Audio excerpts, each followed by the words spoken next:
আরে না না, কিছু হবে না। হ্যালো ইন্দ্র। বলুন স্যার। হ্যাঁ, একটু বাইরে এসো তো। হ্যাঁ, তোমার ওয়াইফ এসছে, তোমার জন্য ওয়েট করছে বাইরে। কি স্যার, আপনি ঠিক জানেন তো আমার ওয়াইফ এসছে? হ্যাঁ হ্যাঁ, তোমার ওয়াইফ। এসো। আচ্ছা আচ্ছা, আসছি। আসছে ও। এত টেনশন কেন করছেন? ও খুব বকবে আমাকে। কিচ্ছু হবে না, আমি বলছি তো। এই তো ইন্দ্র চলে এসছে। ইন্দ্র, তোমার ওয়াইফ উনি। তুমি কি পাগল নাকি? আমাকে কি বিরক্ত করা কি তোমার অভ্যাস হয়ে গেছে? আর কতবার তোমাকে বারণ করব যে আমার পেছন পেছন এখানে আসবে না? কি আছে এতে? কি এরকম রান্না করেছো? তুমি আজ না খেয়ে কাজে চলে এলে, আর কাল রাত্রেও তো কিছু খাওনি। ছোটখাটো ভুল তো হতেই পারে বলো। আর আমার ভুলের জন্য তুমি কেন খাওয়া বন্ধ করে দিচ্ছ? তুমি এইভাবে খালি পেটে কাজে চলে আসবে, সেটা আমার একদম ভালো লাগবে না। আর একদিন আমি না খেলে কিছু হয়ে যাবে না। পাগল করে দিল এই মেয়েটা। সকালে খাও, দুপুরে খাও, বিকালে খাও, সারাক্ষণ শুধু আমি খেয়েই যাবো, কাজকর্ম করবো না? ইন্দ্র, তুমি না খেলে আমি কি করে খাবো বলো?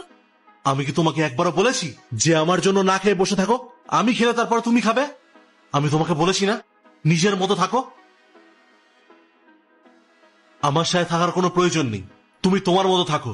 তুমি যেখানে ইচ্ছা করে সেখানে যাও। আর যদি তোমার টাকার প্রয়োজন হয় তাহলে তোমাকে টাকা আমি দিয়ে দেবো, কিন্তু প্লিজ আমাকে রেহাই দাও। ঠিক আছে, আমি চলে যাচ্ছি। তুমি খাবারটা তো নাও। না, আমি নিতে পারবো না। তুমি প্লিজ চলে যাও, আমাকে আর ডিস্টার্ব করো না। ঠিক আছে, আমি চলে যাচ্ছি। দাঁড়ান দাঁড়ান, খাবারটা আমাকে দিন।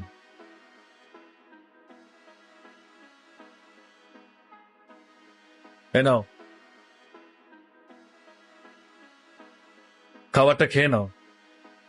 তোমার ওয়াইফ এত দূর থেকে তোমার জন্য কষ্ট করে রান্না করে নিয়ে এসছে, আর তুমি কি বুঝতে পারছো না যে তুমি না খেলে উনি খাবেন না?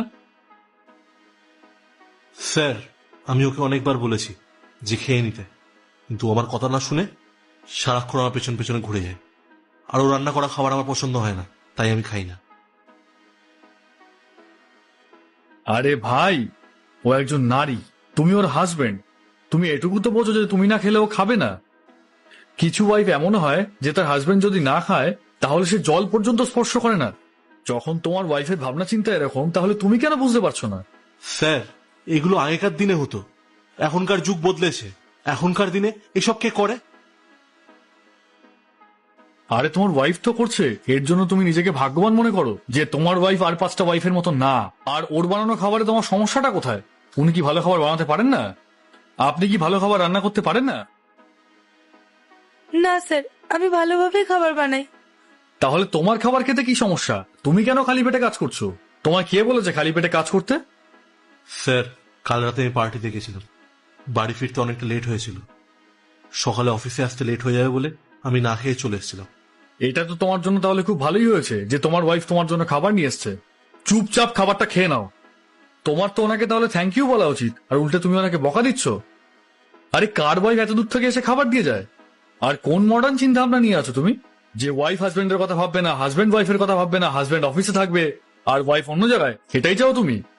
নিজেকে ভাগ্যবান মনে করো যে তুমি এরকম একটা বউ পেয়েছো। তোমার এত খেয়াল রাখে, তোমাকে এত রেসপেক্ট করে, আর তোমার কি এগুলো সহ্য হচ্ছে না নাকি? এরকম কোনো ব্যাপার না স্যার। আসলে আমাদের মধ্যে কোনো মিলই নেই। ও গ্রামে বড় হয়েছে আর আমি শহরে। স্যার, আমি ওকে শুধু মাঝে মাঝে মডার্ন জামা কাপড় পরতে বলি, কিন্তু ও পরে না। ও যখনই বাড়ি থেকে বেরোয় শাখা, সিঁদুর, গলার মঙ্গলসূত্র পরে ঘোরে। আরে ভাই, ওর বিয়ে হয়ে গেছে, ও সিঁদুর পড়বে না, ও শাখামালা পড়বে না?